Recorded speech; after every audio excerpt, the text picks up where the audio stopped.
Neat stuff, neat stuff. Howdy, campers. This week's neat stuff is going to be on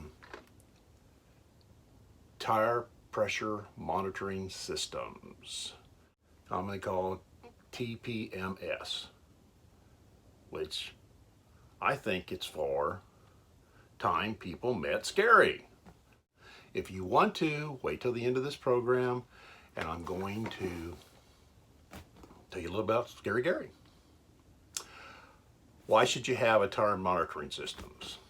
The number one reason why people have tire problems is improper inflation. If it's too much and it's hot, it can definitely explode, because when it goes down the road, it heats up, it expands. Worse than that, when it's not enough pressure, the tire flexes too much, and that causes heat, and that's when it blows out. Now, I've been taking some RV classes that RV Station has been putting on the second Wednesday of the month. Strongly recommended. It's, I know a lot about RVs from YouTube and just from my experience, but you can never know enough. And one of the things I really learned when I first got my RV, I was having a lot of trouble with sway. And the instructor, I was talking to him after the class, and he was asking, what's your tire pressure? And the charts told me my tire pressure ought to be about 78 PSI. I said, oh my God, that's too much, whatever. So I was keeping it around 62, 63, something in that area. And he was saying, that's your problem. So I basically upped my pressure, and my sway didn't go totally away, because you still have a big unit behind you, but it was so much better. Because I was honestly ready to go buy an anti-sway, $2,000 anti-sway hitch, and I didn't have to. The main thing about a tire monitoring system is it keeps track of your tires. Down the road, you can get a small leak and pick up a road hazard. You can do all kinds of things, and all of a sudden that tire pressure goes down. Now, the problem with pulling a trailer that is, maybe up to 30, maybe up to 40 feet behind you, is you can blow a tire out, and you have 4 tires, sometimes 6 tires, and you don't know that you blew a tire out. And that tire can cause a lot of damage. So I have heard of situations that a blowout of a tire has ripped the bottom of a trailer out. It has ripped the side screen of the trailer off, and a person replacing $100 or $150 tire ends up spending thousands of dollars due to all the damage. So when you have a tire monitoring system, you keep track of it. Now, tire monitoring systems could range anywhere from $50 to $300, $400. Some work with your phone. I specifically got one that was $68. You have internal systems and you have external systems. Internal systems basically is you have to take the tire totally apart. It's basically hooked to the stem, and it's inside the tire. And it looks just like any other tire. You couldn't tell it with the exception of that. And I have what is called the external system, which looks like an oversized cap. It screws on to your valve stem. Okay, let's see what's in the box.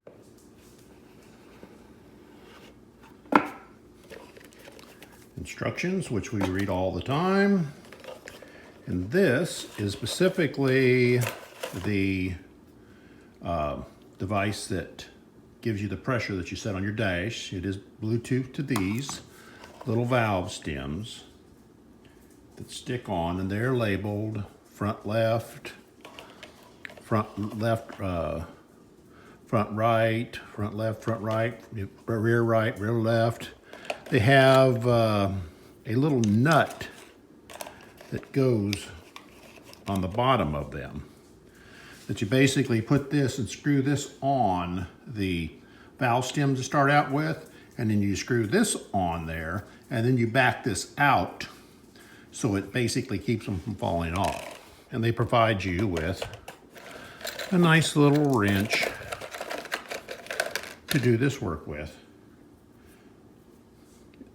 That's one of the problems I see with this system, is that every time you got to check your air pressure or, to top a deal off, you need to put this wrench on there. So it's a little bit of a hassle.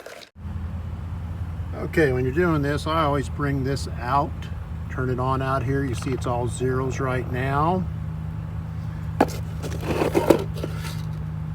going to take this off, the little standard cap.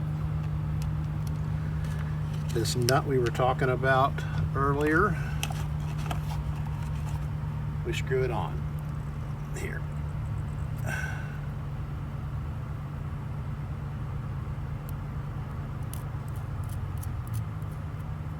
And we find the one that is the right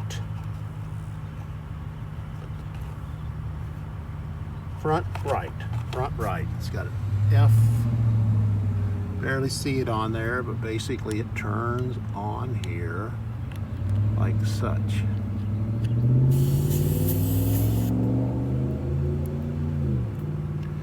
And at this point, got 81 psi in this. Now I'm just going to do an example here. I'm going to take it off. Notice the beep? It's because I lost pressure. Turn it back on. Tight. We get our handy dandy little wrench. Do the one in the back.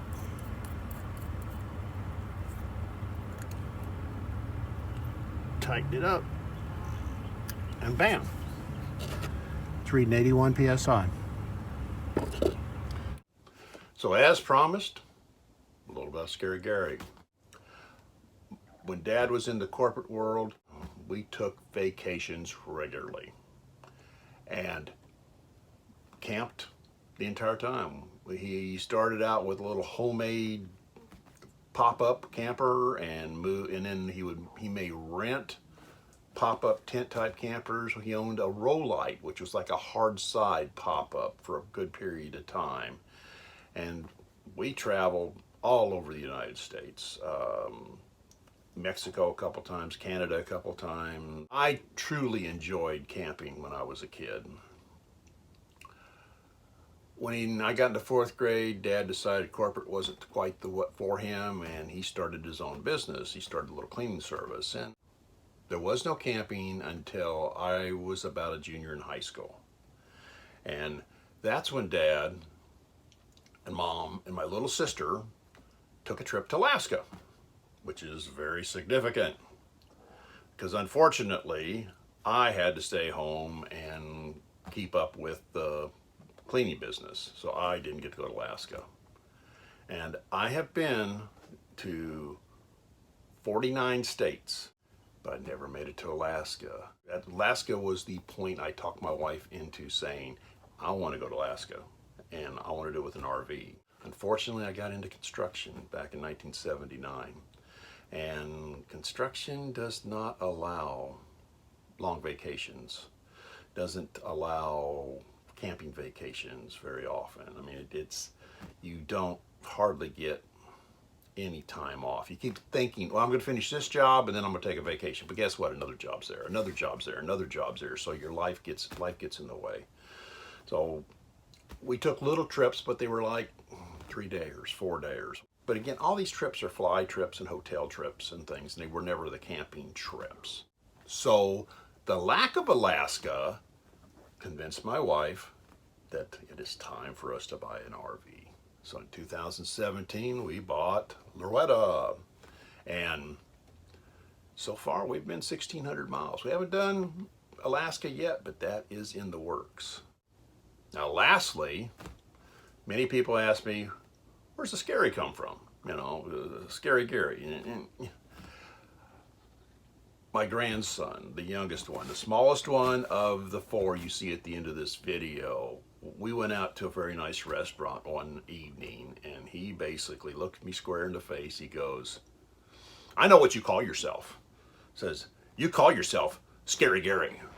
And I said, what? He goes, I've heard you when you answer the phone. You say, Scary Gary. What I was saying was, this is Gary. And he thought I was saying Scary Gary. And I mean, we roared and laughed and whatever. So at that point, I kind of picked up the nickname Scary Gary. So that's where Scary Gary came from. Hey, I thank you for watching. I thank you for your subscriptions, for being involved with this, and I hope to see you next week. If you like this video, give it a thumbs up. Turn on your post notifications. Put the comments down below.